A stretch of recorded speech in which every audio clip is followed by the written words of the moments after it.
I am Roselle Kovitz, and I am with ThyCa in Seattle, and Jody Novotny is with me. We're co-hosting this session. She's also in Seattle.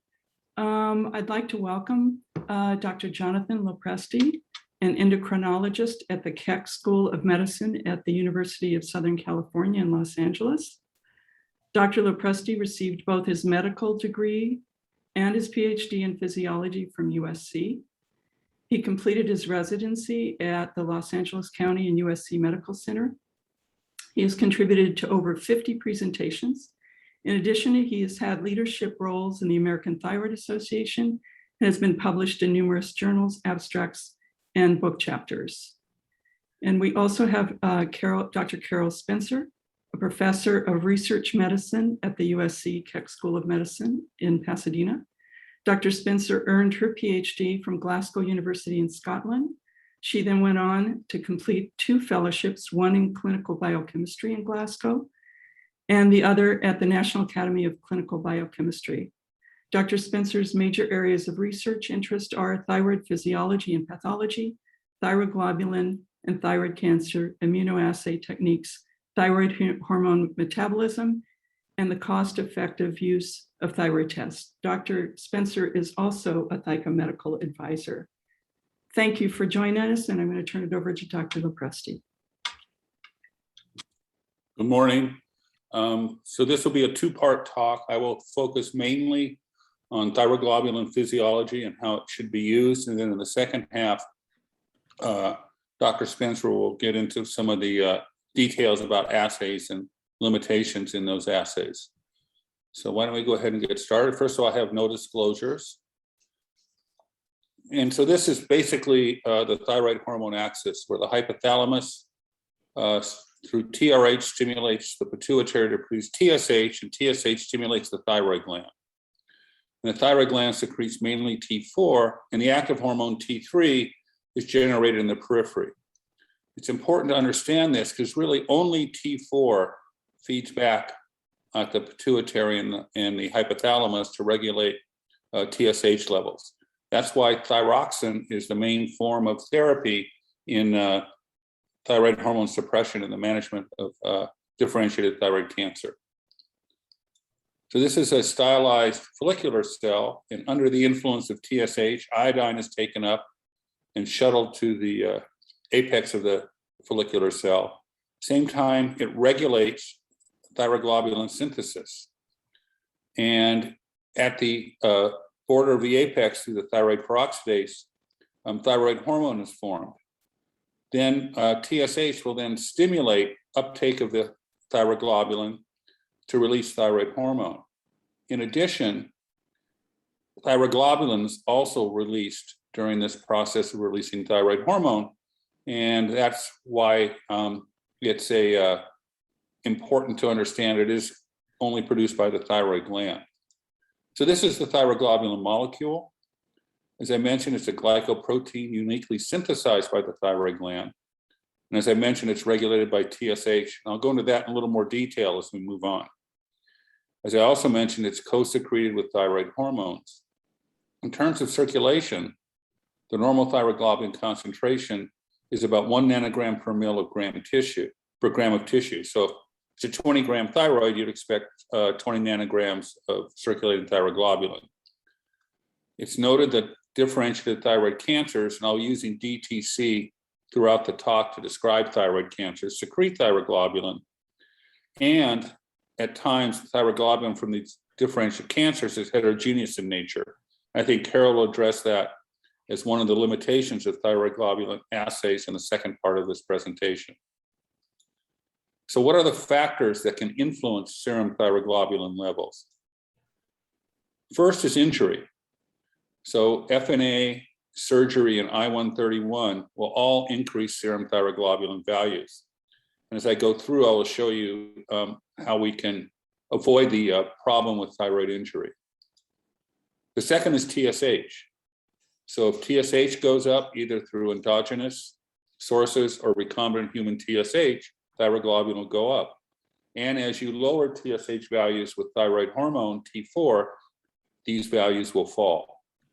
And I'll go into the importance of why you have to have a stable TSH to interpret thyroglobulin values. And the final is massive tissue. So in patients with goiter, nodules, and neoplasms, they will actually have a higher thyroglobulin value, whereas those after a lobectomy or thyroidectomy with loss of thyroid tissue will have lower values. And again, I will show how you need to understand this to interpret your thyroglobulin values. So let's look at first of all, the relationship between thyroid trauma and thyroglobulin. So this was a study carried out many years ago where we're looking at the change in thyroglobulin value with surgery. So on the y-axis, we have thyroglobulin, x-axis is time. So you can see immediately after surgery, there's a large rise in serum thyroglobulin values. And it takes about 3 weeks to come back down to baseline, meaning that you really cannot use thyroglobulin in this part of the curve. So there's roughly a 10-fold rise in serum thyroglobulin with thyroidectomy. And if the thyroglobulin falls to the detection limit in 3 weeks. So what we can say is total thyroidectomy markedly increases serum thyroglobulin values. And this will make it, this will be your baseline, and it'll be misleading in the sense you will think there's more thyroglobulin than there really is. So really, there's really no role for measuring thyroglobulin in this first 3 weeks after surgery. Now, again, the other major trauma is radioactive iodine. And this looked at 55 patients who had elevated serum TSH values in order to administer radioiodine. So you can see at baseline, the thyroglobulin was about 5. Pre-radioiodine, in other words, when the TSH was up, there was basically a tripling of the thyroglobulin value. Then 7 days after radioiodine, when there's a major leak, you can see there's a marked increase in serum thyroglobulin values. And as opposed to surgery, it takes about 6 months before thyroglobulin returns back down to its basal level. So again, there's a 10-fold rise in serum thyroglobulin with radioactive iodine.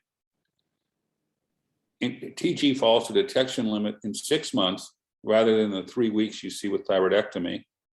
And that's just due to the fact there's slow destruction of the thyroid tumor that receives radioiodine. So again, radioactive iodine ablation markedly increases serum thyroglobulin values. And so anything in this, radioiodine to 6 months really is not going to be helpful to determine for follow-up. So let's look at the relationship between TSH and thyroglobulin. And so using recombinant human TSH in normal people, what you can see is when you give recombinant human TSH, there's roughly a doubling of the thyroglobulin values. And much like that for surgery, it takes about 3 weeks to get back down to baseline. A similar rise in thyroglobulin is seen in patients with thyroid cancer, again, after surgery. You can see, as opposed to the doubling in normal tissue, what you see is an 8-fold rise after giving recombinant human TSH. So TSH increases serum thyroglobulin levels in both normal and malignant tissue. Again, pointing out the need to have a stable TSH when you're interpreting postoperative thyroglobulin values. So let's look at acute administration of thyroid hormone to a normal individual. And you can see under the influence of thyroid hormone, after about 10 days, there's a 50% decrease in serum thyroglobulin values. So this points out lower TSH, lower thyroglobulin, higher TSH, high thyroglobulin. And so what we can say is TSH suppression lowers serum thyroglobulin levels. So let's sort of put this together, okay? So here's a pre-op thyroglobulin value, then they're put on thyroid hormone suppression. And so we have thyroglobulin values on the Y, time on the X-axis. So you can see after surgery, after about 4 weeks, the thyroglobulin value is falling, and it reaches its nadir somewhere between 2 and 6 months. And so you can see that it just plateaus under the influence of both surgery and TSH suppression. So look at it this, and now trying to summarize these last few slides together. Here's the normal euthyroid patient, where the normal range runs from 3 to 40 nanograms per mil. So when you suppress the TSH with exogenous thyroid hormone, you get roughly a 50% drop. So the range would now be 1.5 to 20. When you do a lobectomy, which is basically removing half the thyroid gland, you can see there's another reduction, another 50% reduction, where the normal range is 0.75 to 10. Then with total thyroidectomy, with a suppressed TSH value, one would expect a thyroglobulin value of 0.5. So to adequately assess a thyroglobulin value, one needs to know both the degree of surgery and the TSH status to interpret that thyroglobulin value. So this is looking at a little more detail, where we're looking at these are patients who had a total thyroidectomy, thyroglobulin antibody negative, no radioactive iodine, looking at serial TG measurements. So on the left, you're looking at TSH values going from suppressed to hypothyroid range. And you can see there's really no difference between TSH of less than 0.1 and 0.5. Once you get above 0.5, there's an increase in thyroglobulin, and as TSH continues to rise, thyroglobulin values continue to rise. And that's shown here in a little more detail. You're looking at the log of thyroglobulin versus the log of TSH, and you can see there's a break point at about 0.5. So to adequately interpret thyroglobulin, you really want the TSH value to be less than 0.5. And so, like I said, it's to accurately interpret post-op thyroglobulin values. And this is sort of looking at it in toto. Again, low-risk patients, total thyroidectomy, antibody negative, no radioiodine, serial TG values. All of them had a TSH value of less than 0.5. So you can see here, within the first 6 months or so after surgery, all these patients had values less than 0.5. And as we continue to follow them for years, what you can see is that thyroglobulin values remain remarkably stable. So note that the thyroglobulin values are stable with constant TSH values of less than 0.5. And this is sort of how it looks, how we manage patients. So this is a woman who was in her 40s who had a total thyroidectomy. So her pre-op value was 100, dropped to about, I would say around 20. At that time, we were using radioiodine. So you can see the thyroglobulin value rose in response to the TSH elevation in anticipation of radioactive iodine. Notice with the radioactive iodine, it actually came back down to that pre-ablation value of 10 and remained there. And during this, 2 or 3 years, we were continually imaging, trying to find something. Finally, a CT scan demonstrated a lymph node, so she had a surgery and dropped down to that less than magic value of thyroglobulin of less than 0.5. So here, since it remained above 0.5, we knew she had residual tissue. This was prior to ultrasound, so it took us a while to find it. Notice she came down and remained relatively stable for about 3 years, and then her thyroglobulin began to rise again. And much like we had earlier, it took us several months to find another lymph node. Again, after surgery, it fell down to that less than magic 0.5. And we saw her in our clinic about 2 weeks ago, and she still remains below that magic 0.5. So as long as the TSH is stable, that thyroglobulin is an accurate gauge of assessing disease status. The other thing that's important with thyroglobulin is looking at doubling time. In other words, the time it takes for thyroglobulin to double. So if you look in the blue, where the thyroglobulin doubling time is greater than 3 years, it had no effect on survival. These people did quite well. with between 1 and 3 years, there was a slight reduction in survival. Note those that have a thyroglobulin doubling time of less than a year markedly influence survival. And this just identifies those patients who have more aggressive tumors. Now, I could change this to disease-free time as well as generation of metastatic disease. So thyroglobulin is very good at predicting survival as well as onset of new metastatic disease. Now, this is another case that I think illustrates the importance of supplements. This was a lady who was referred to me after her thyroidectomy, and her thyroglobulin was less than 0.5. And she remained relatively stable on thyroid hormone suppression for 9 months. All of a sudden, at 1 year after surgery, it shot up from less than 0.5 to 14. And then at that point, I queried her as to what was going on. She felt fine, no problems, didn't notice any lumps in her neck or anything. Her TSH was always less than 0.1. It turned out she had started biotin between 6 and 9 months. And so her biotin theoretically could have interfered with her thyroglobulin measurement. So I had her stop her biotin. And 3 months later, she was back down to that less than 0.5 range. And so again, there are many things that can influence thyroglobulin, including TSH, disease recurrence, as well as supplements. So let's look at the pitfalls of serum thyroglobulin measurement.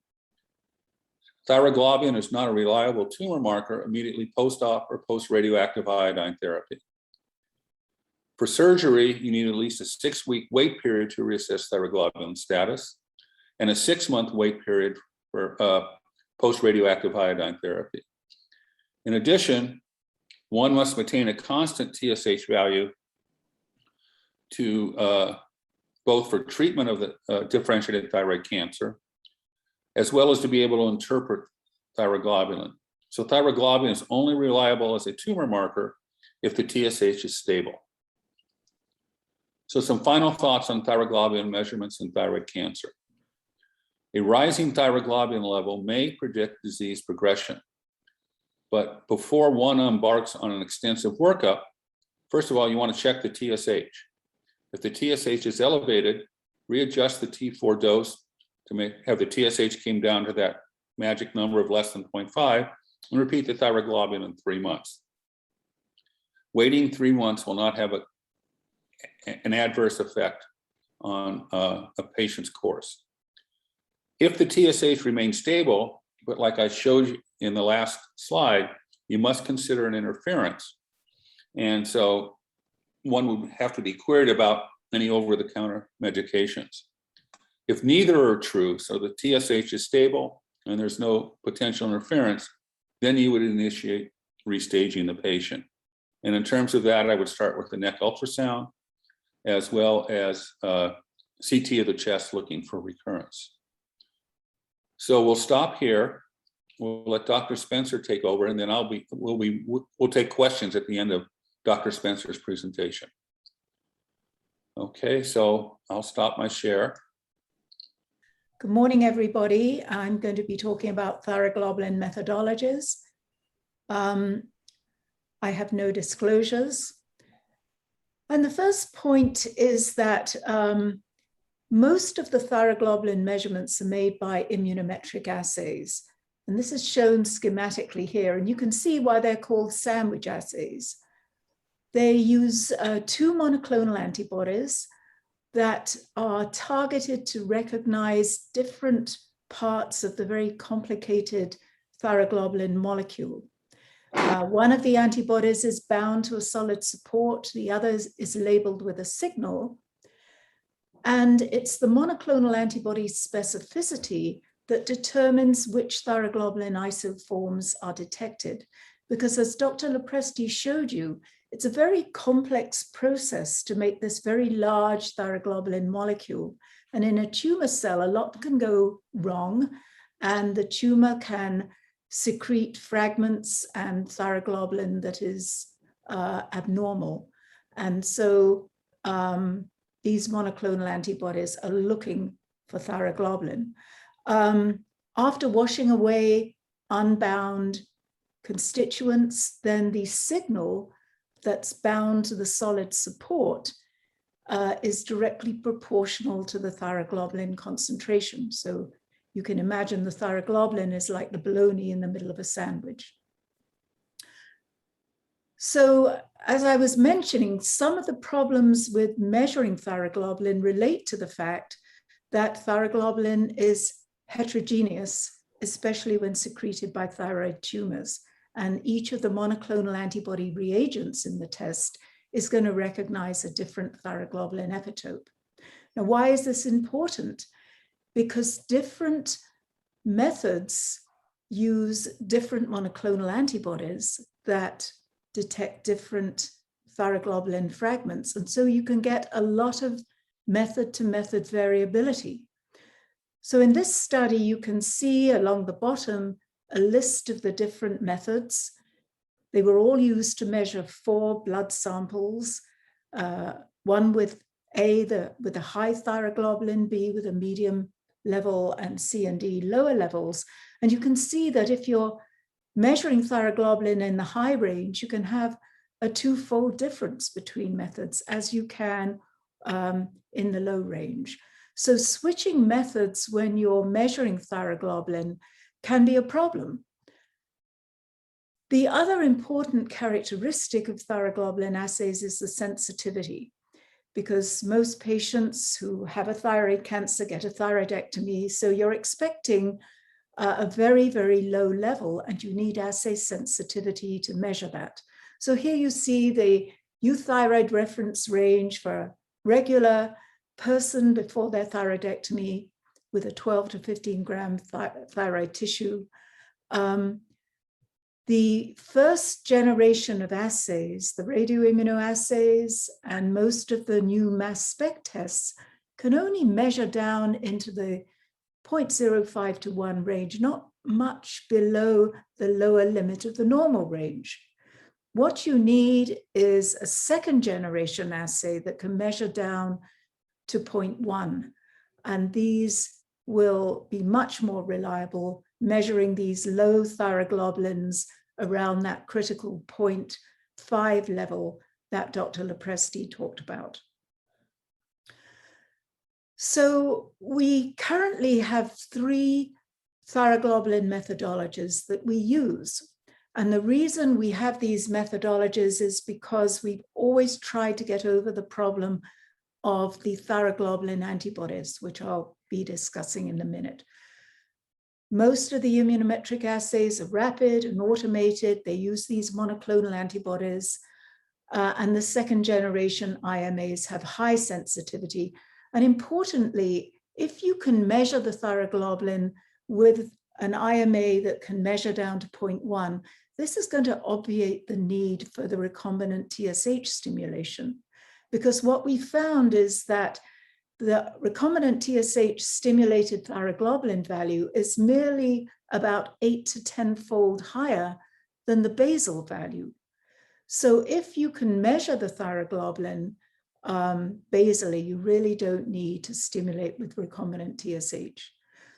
The problem with these IMA tests are that they're prone to thyroglobulin antibody interference, as well as heterophile antibody interferences. Now, HAMA, you may have heard, is human anti-mouse antibodies. And of course, we're not all exposed to mice in our houses, but there does seem to be some people that have these HAMA antibodies that are going to interfere with the test.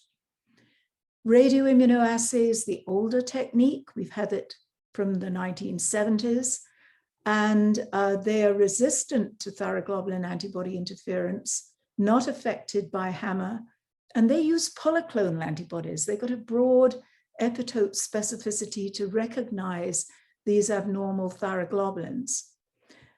And then the newest technique is the liquid chromatography tandem mass spectrometry, which we've had for about 10 years now. they're free from the hammer interference problem, and they're being promoted by the labs that have these tests as free from thyroglobulin antibody interference. But I want to show you a little later that this is somewhat questionable. So we use these three methods. The IMA is only valid in the absence of thyroglobulin antibody, and the radioimmunoassay and the mass spec tests are used for the antibody positive sera. Now, what is the effect of the thyroglobulin antibody on measuring serum thyroglobulin? Well, these antibodies are quite common in thyroid cancer. In fact, they're about twice as common as in the general population. And in our study here, you can see that if you look at a cross-section of over 1,000 patients, about 25% will have thyroglobulin antibodies detected. But about 13% will have had thyroglobulin antibodies, perhaps when they were first diagnosed, and then these antibodies go away with successful treatment. So this is a problem that does affect a large number of thyroid cancer patients. And most laboratories now screen for thyroglobulin antibody in the specimen before determining which thyroglobulin method to use, with a goal to maximize assay sensitivity and minimize the thyroglobulin antibody interference. So if there's no antibody present, then they measure the thyroglobulin with the highly sensitive second generation IMA test. But if there is antibody present, then they use radioimmunoassay or one of the new mass spec tests that are thought to resist interference. Now, how good are these tests to resist interference? Well, we've known for many years that the RIA really does appear to be resistant. This shows a study of 42 euthyroid antibody positive controls. They had intact thyroid glands. They didn't have thyroid cancer. They just happened to have some thyroglobulin antibody. TSH was normal. And you can see that despite having thyroglobulin antibodies, the two different RIA methods read out thyroglobulin levels that were perfectly normal within the reference range for the antibody negative controls.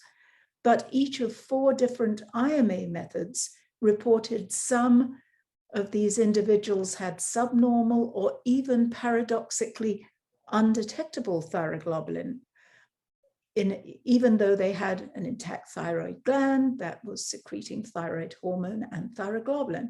So this shows you the interference with thyroglobulin measured by the IMA method. Now, these mass spectrometry methods, they're very sophisticated. They use trypsin, which is an enzyme, to break up the thyroglobulin that is bound to the thyroglobulin antibody and release a thyroglobulin-specific peptide. And they've raised a monoclonal against the peptide to capture it, put it into the very sophisticated mass spec machines, and it reads out as peaks, and they're able to quantify thyroglobulin in that way, assuming that the trypsin has completely broken up the binding between the thyroglobulin and the thyroglobulin antibody. But we were the first people to show that these mass spec methods are not as reliable in the presence of antibodies as we had hoped. This shows patients with persistent thyroid cancer. A large number had paradoxically undetectable IMA values, even though the IMA was the sensitive one. About 20%, surprisingly, had an undetectable mass spec test, but very few had an undetectable thyroglobulin using RIA. And there have been a number of studies since then looking at patients with structural disease, either in the neck or metastatic disease. And we found that the methodology used determines whether or not the thyroglobulin can be detected. So this was the first study with over 50% of these patients having an undetectable IMA about nearly 25% undetectable mass spec using the Mayo method, and about 4% with undetectable thyroglobulin measured by RAA. A year later, the Mayo Clinic themselves did a study.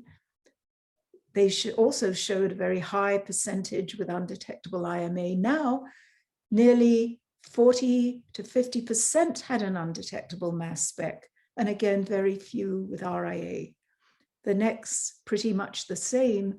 And the latest study is our collaborative study, which is currently being written up, showing again the IMA reports undetectable TG in about 50%, but we looked at 3 different mass spec tests, the Mayo method, the Quest method, the ARAP method. They were all the same with even higher percentage with paradoxically undetectable thyroglobulin. And these patients, some had very severe disease.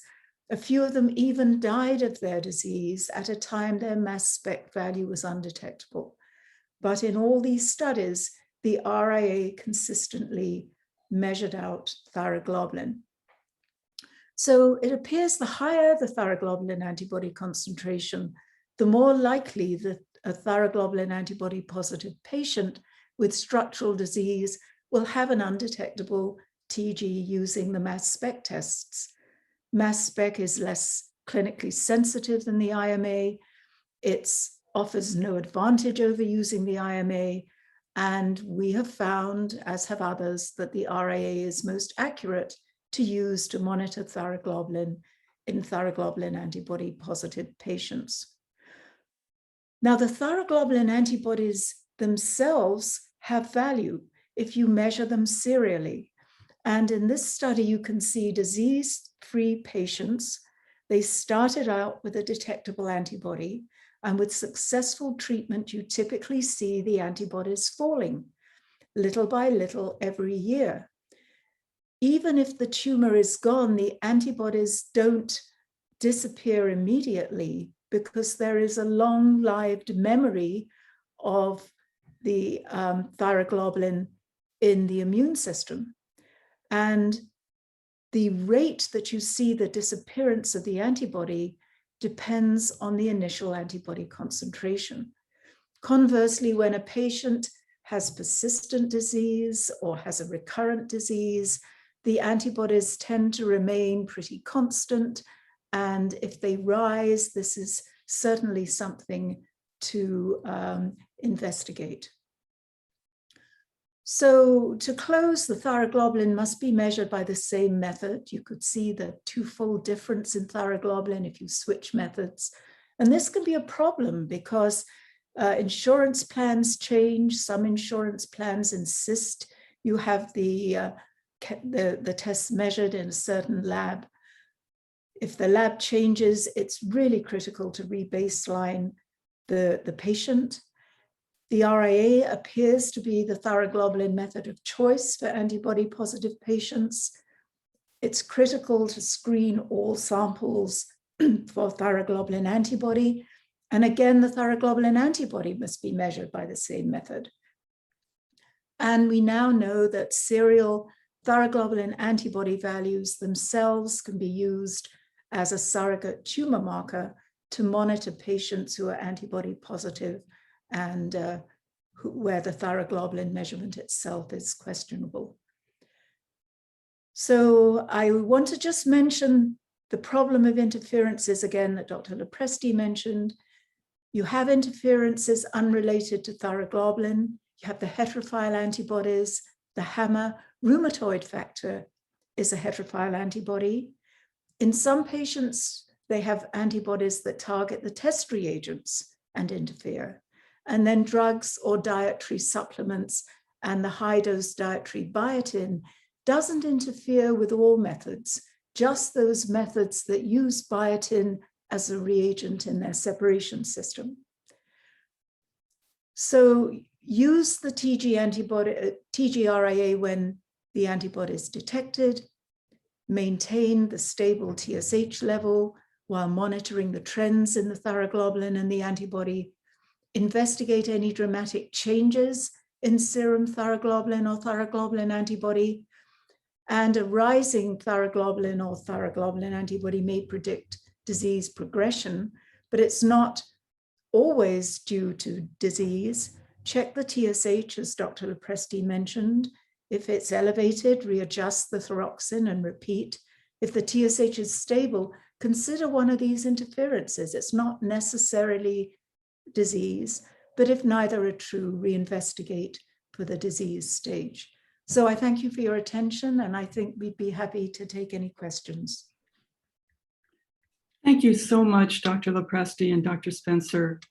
That was a lot of great information, and we have a lot of questions, many that are very specific, and we will just see how many we can get through in this time. The first one comes from Christopher. Specific situation. I am 3 years post-thyroidectomy with lymph node detection or dissection for PTC, NTRK, ETV6 fusion with Hashimoto's. No RAI treatment was performed. My antibodies Beckman Coulter have steadily dropped off from 48 post-surgery to 11, while my TG RIA, has been 3 plus or minus 0.5 over the 3 years. TSH has been maintained at 0.3, although recently dropped down to 0.06. I had a mass spec TG performed when my TSH was 0.06 and it came back less than 0.5, not detectable.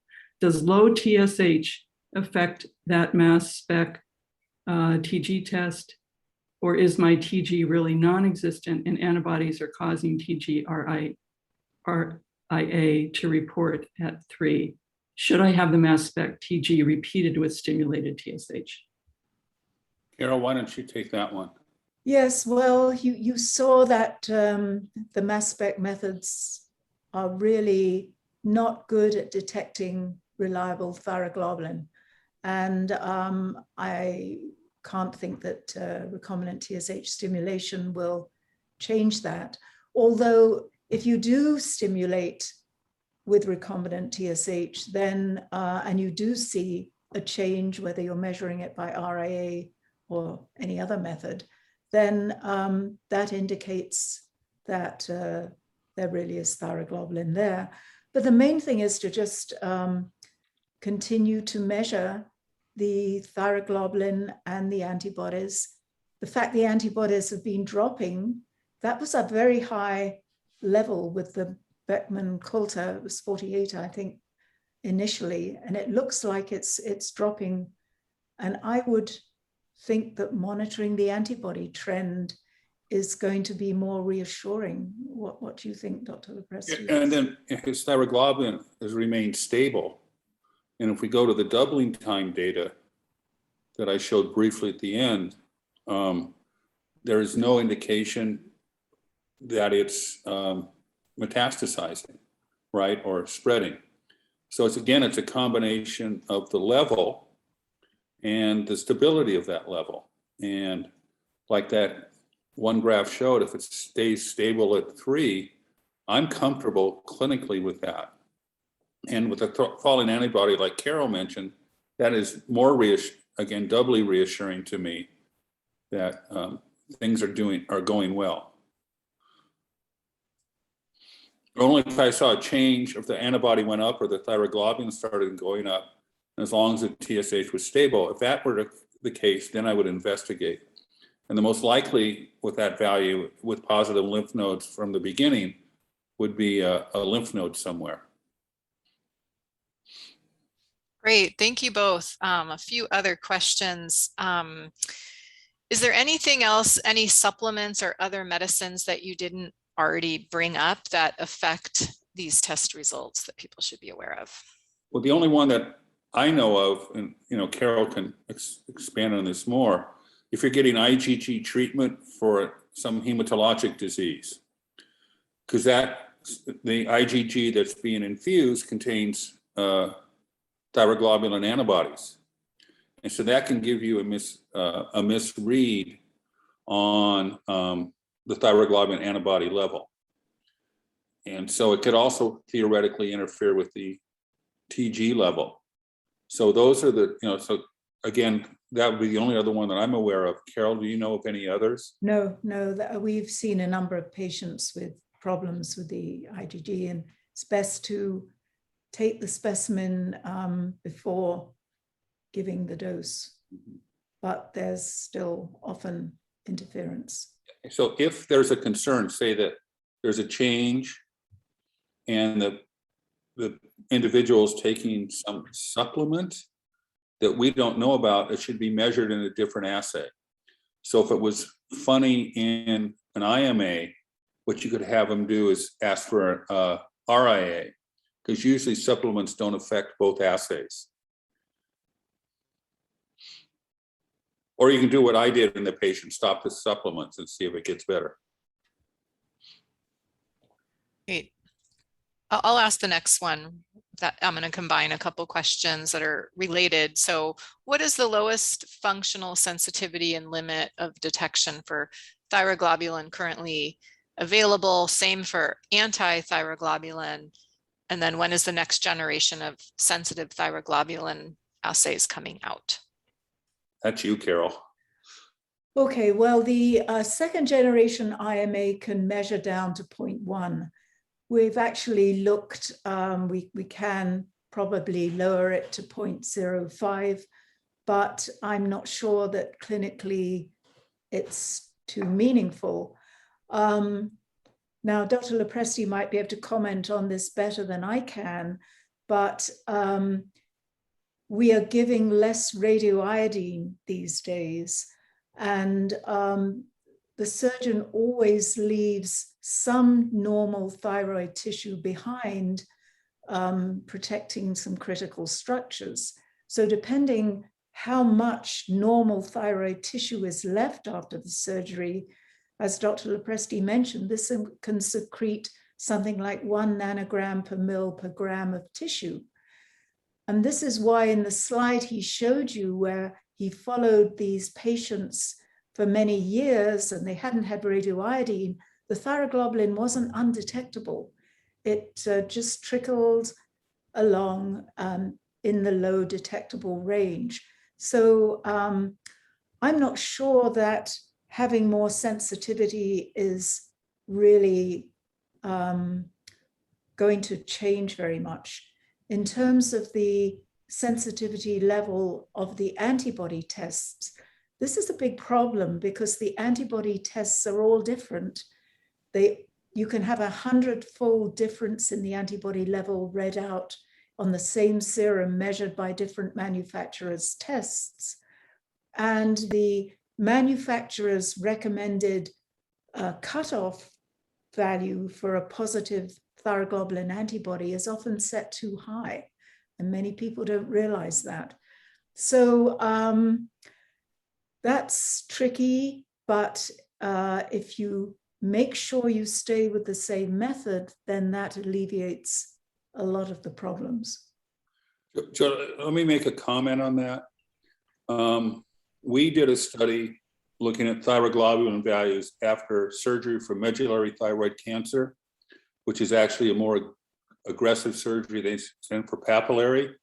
They had the same thyroglobulin values after surgery. So you can't expect a surgeon to get all the tissue out. That's why we keep talking about 0.5.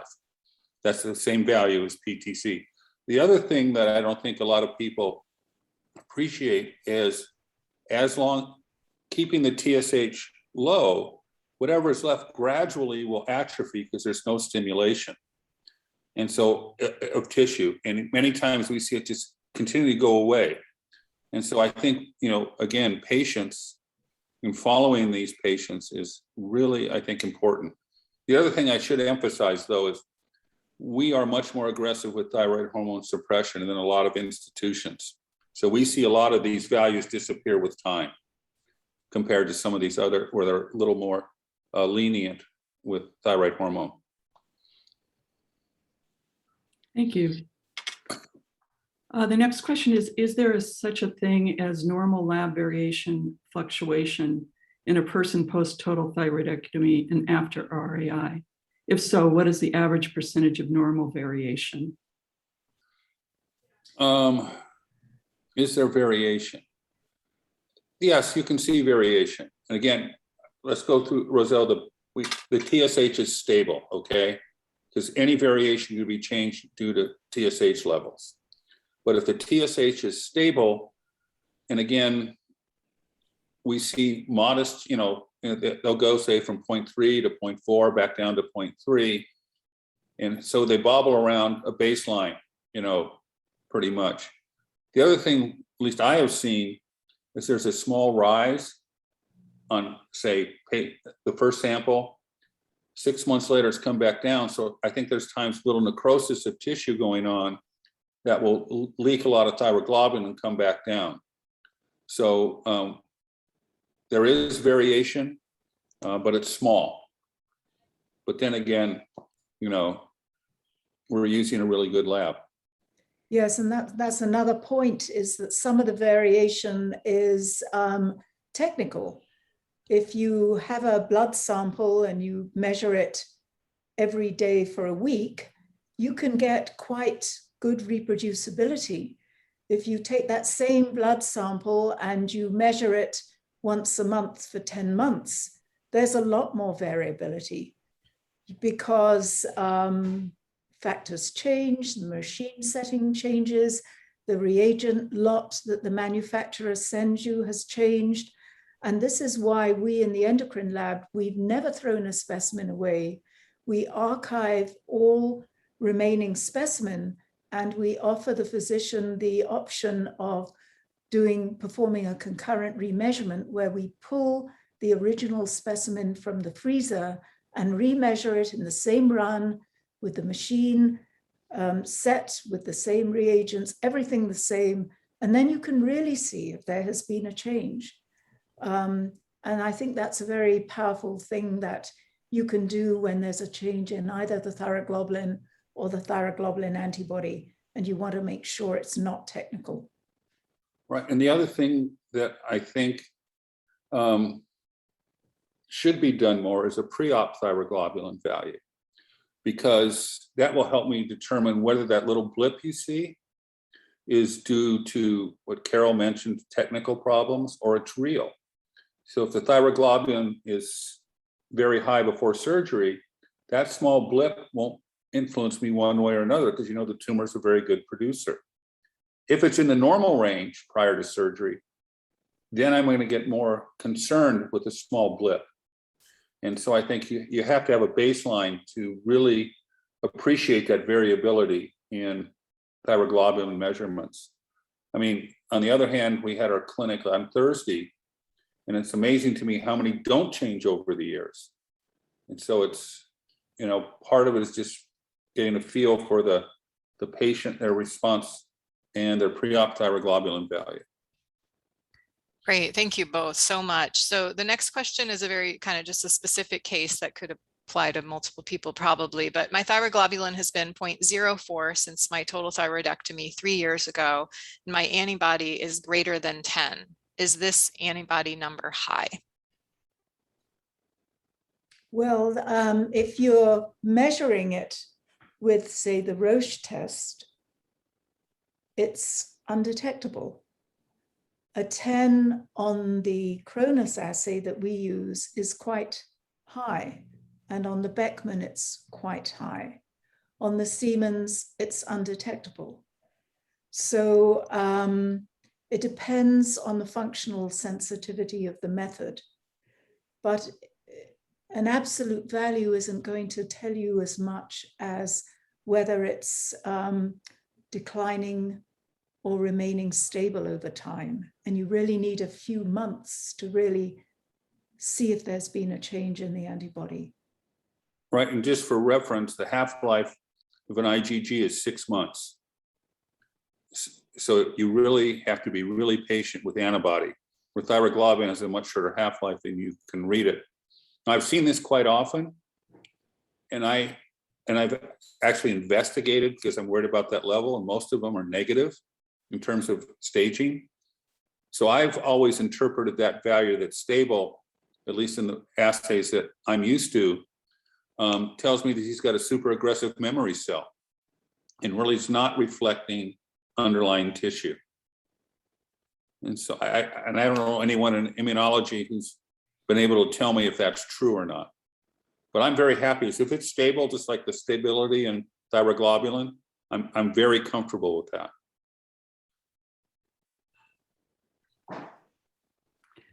The next question is from Katie. Why is the thyroglobulin test not done as a regular blood test at major medical centers and has to be sent to USC or Mayo? It takes 2 weeks to get results. You want the honest answer? They're the two best in the country. And to me, if you're following someone with a tumor, you want the best assays that are available. And they have the two best in the country. And that's a simple answer. And I mean, the other thing to recognize with the radioimmunoassay that we do, it takes over a week of incubation. We sample the serum. Well, it takes a day or so to log it all in and aliquot it, sample the serum. We add one reagent. We incubate for 3 or 4 days. We add another reagent, incubate for another couple of days. Then we centrifuge, we aspirate, we count the radioactivity, and there's about a week to 10-day turnaround time. And of course, if there's a technical problem or if the thyroglobulin's high and has to be remeasured at a dilution, it can just take a long time. But the question is, do you want a reliable value or just stick it in a machine and maybe not get such a reliable value? I mean, I've been lucky. I've used, the assay that was developed at USC for 35 years now. And when I've had patients come in from outside who are using different assays, they give you entirely different results. And so you want the best assay. And those, in my opinion, are the two best in the country. Okay, I'm going to read another question. For Dr. LoPresti, could you please clarify your statement on T4 being key at the pituitary and hypothalamus level to regulate TSH levels? Okay, sure. I won't give you the evolutionary reason. That is boring. But when we're talking in the normal range, T3 has no influence. The reason for that, both in the hypothalamus and the pituitary, the T4 is taken up by the thyrotrophs and in the hypothalamus, and they locally convert T4 to T3. And so it is sending the signal directly to those organs.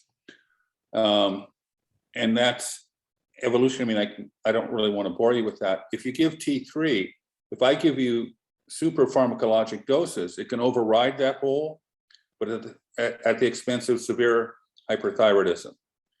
So by having this T4 regulation, what you do is minimize effects on the, on tissues in the outside the thyroid, what you would see with hyperthyroidism. And it's really only to make it, I guess, the simplest explanation is you're making the pituitary and hypothalamus hyperthyroid at the expense of maintaining euthyroidism outside. So it mitigates the effects of thyroid hormone on especially bone and heart.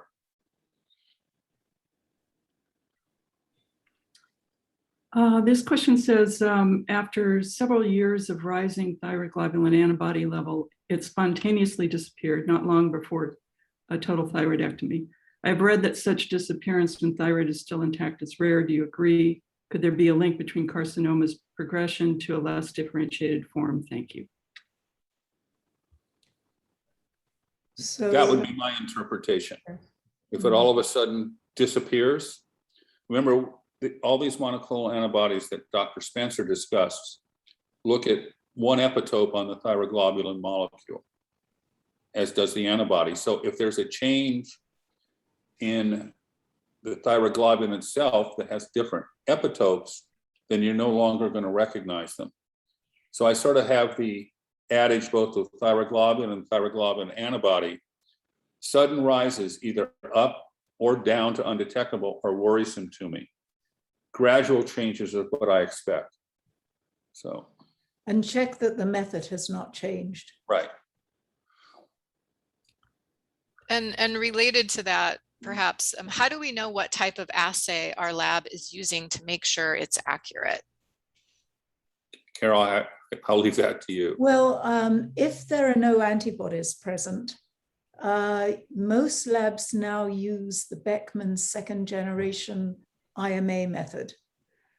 So the detection limit will be 0.1.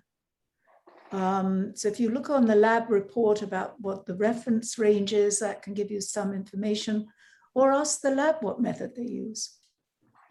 TSH level is stable for the last 3.5 to 4 years, but the thyroglobulin level continues to rise. So now I found there are a few dots in my lungs which lit up in a PET scan. I've had 3 rounds of RAI after total thyroidectomy. Should I be worried? What's the thyroglobulin value? I mean, there is something there that can be visualized, correct? And 3 doses of radioiodine. If you start looking at the side effects that are reported with radioiodine, they really pick up after the 3rd dose. So in other words, in that situation, I would possibly consider tyrosine kinase inhibitor, you know, as a form of therapy. Those little dots that are lighting up suggest they're resistant to radioiodine. And then I would consider TKI at this point. Thank you, Dr. LoPresti and Dr. Spencer, and for all of you who came and asked questions, and we wish you well on the rest of the conference. Thank you. Thank you all. Thank you. Thanks so Thank much. you.